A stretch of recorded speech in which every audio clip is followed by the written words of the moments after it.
என்னது இந்த பிளேயர்ஸ்லாம் எம்ஐ டீமுக்காக விளையாடி இருக்காங்களா அப்படின்னு நினைக்க வைக்கிற 5 பிளேயர்ஸ் நான் முதல்ல சொல்ல போறவர் கண்டிப்பா உங்களை ஆச்சரியப்படுத்துவாரு. 5வது இடத்துல மோசின் கான். இவர் 2018 ஆக்ஷன்ல எம்ஐ வாங்கினாங்க.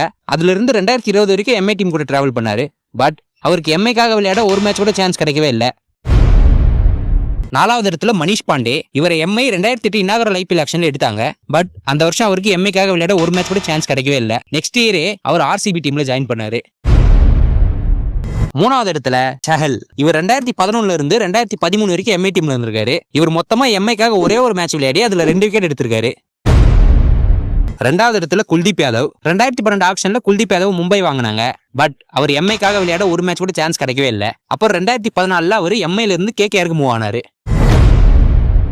முதல் இடத்துல பேட் கமின்ஸ். 2018 ஆக்ஷன்ல இவர் 5.4 கோடிக்கு எம்ஐ வாங்கினாங்க. ஆனா அந்த சீசன்ல அவருக்கு ஏற்பட்ட பேக் இன்ஜுரினால அந்த சீசன்ல இருந்து அவர் ரூல் அவுட் ஆனாரு. இவரும் இது வரைக்கும் எம்ஐக்காக ஒரு மேட்ச் கூட விளையாடினதே கிடையாது. அப்படியே போன வீடியோல நம்மளோட புது சப்ஸ்கிரைபர்ஸ் அவங்களோட நேம் சொல்லியிருந்தாங்க. செல்வராஜி, ஜனனி, கிரண். சப்ஸ்கிரைப் செய்ததற்கு நன்றி.